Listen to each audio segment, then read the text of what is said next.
The cult of the middle-class authority. The Church of Reality is popular because it is assumed to be true, and it is considered to be true, because of its popularity. This many people couldn't be wrong, right? The cult of the middle-class authority wants you to believe as they believe because they believe they are correct and everybody else is wrong. Why do they imagine that to be the case? Because the authorities duly acknowledge their right to say so. An authority is a member of the cult of middle-class authority. They never show a sense of self-awareness about the circularity of their whole premise or demonstrate mindfulness of what they actually do in the moment. The insanity of what they are really doing remains unacknowledged, by never thinking or speaking about it. They are, in fact, emotional and gullible people. Childish even. They focus, instead, on saying that it was duly recognized in a ceremonial ritual. And, we dressed in unique costumes and spoke and moved in preordained ways. During this beloved and traditional ritual, we were granted in our hands the signed document that had words printed on it. Words that said, "This document was given to so and so to show and prove that the person so named is an accredited, authorized authority." That is the accumulation of everything they have done up to that most proud moment. This document allows us to practice our trade, like a guild that only allows its members to practice. Well, it is a guild, and the guild of guilds is mighty indeed. It's called education, because it's all willy-nilly otherwise. So, the middle class wants us to believe that the only authority is theirs. And everyone else is lower and, therefore, much less worthy of wasting resources. This is really a crusade and a missionary project for the middle class, those Bachelor of Arts clutches and other superior people like them who have documentary evidence of being totally and properly fucked by the system. Congratulations, you are officially an unquestioning parrot. These sycophantic, brainwashed people want to fix us, for not being them, for not living as they do, for being deplorable and poor. They see a lack of corporate status symbols as a mental illness. This is really a war on people. They must be thinking, make them emotional, and hate each other. Make them fight. Then, using that conflict, the middle class has started to clamp down using legal violence to call us all criminals and violent baddies. They want to outlaw baddies, that is, non-middle class, in other words, the poor. They see protests as violence and violence as mere protests when it suits their current agenda. The truth is what they say it is, and they will heal your mental illness if you object. They want to monopolize legitimacy for themselves while making the rest of us illegitimate by comparison.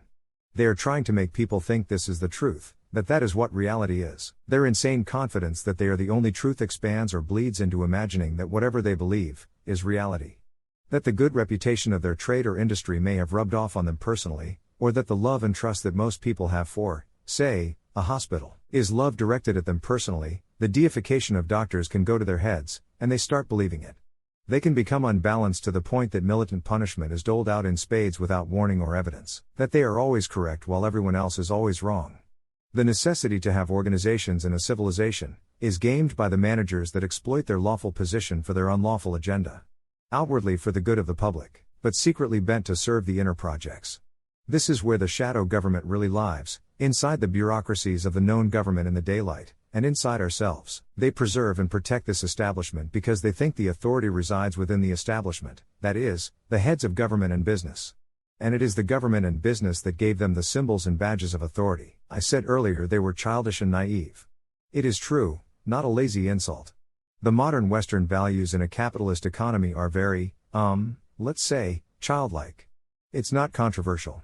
This underground ego trip is deeply interfering with the original purpose of the bureaucracy. So, their continued authority relies upon the system's continued authority. In other words, the key janglers protect the giver of the keys. Give them a King Billy badge, and they'll be yours for life. Ha ha ha. What saps, what a pathetic and weak character would chase such a weak and pathetic thing as being king of the castle. My God, that is so childish.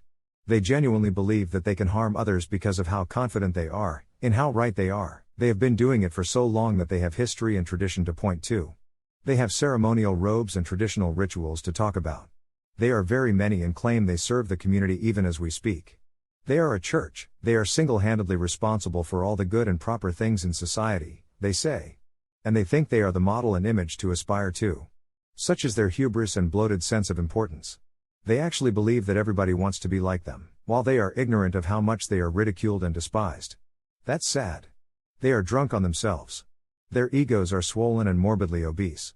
Nobody notices, because of the emperor's fine clothing and all. So, they have drifted far from reality because of the brainwashing of schooling and corporate propaganda.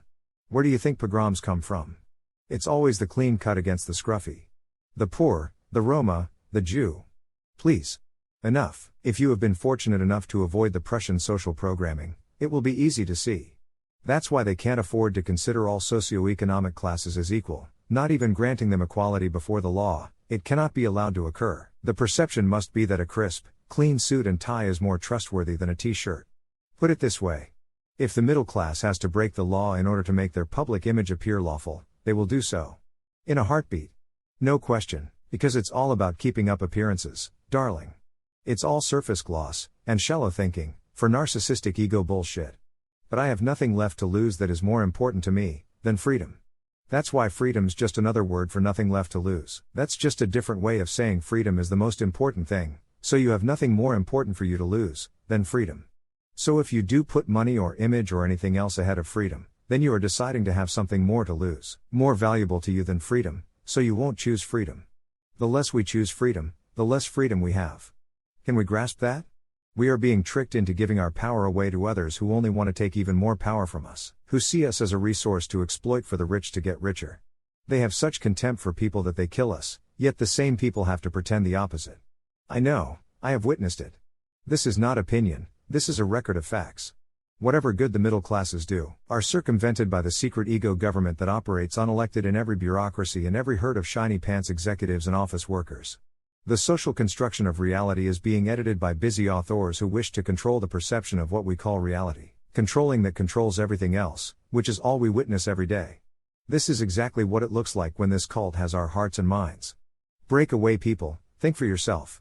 Don't believe the people that hate you. You are qualified to think for yourself. While they are the lying frauds. The church of the cult of the monopoly of reality is all pervasive yet is never spoken of, such is the power of the cult. But having avoided the authorized and proper schooling, which means brainwashing for the elite, I am speaking out now, and all I am saying is, wow, look. The emperor is naked. And, my God, is he ugly? The fact that you cannot see what I am saying is precisely because of how successful the cult really is, and that is not evidence that it doesn't exist or isn't, and I am speaking garbage. Any genuine scientifically based investigation would reveal this phenomenon of the hidden agenda, which is exactly why investigation has never, and will never be agreed to by any cult member. Why investigate something when there is nothing wrong, is their default position, so just talking about it will trigger ignoring, ridicule, or even violent hatred and attack. It's the immune response of the beast, the church of the collective ego. The cult-like system disinfects the dis-ease of weird and strange, that simply means different. The permanence of things, the preservation of the racket is conserved by conservatives, the cult followers just being themselves. The true believers of the cult, meaning most of us, are eager to squash alternative ideas, including improvements, because we are obedient ideological soldiers for the status quo. It is all around us, it is all we see and hear, and yet, because it can be interpreted as something else entirely, it remains hidden, right before our eyes, eclipsed by the gravity and opaqueness of the popular view. The deepest occult is that which we refuse to see.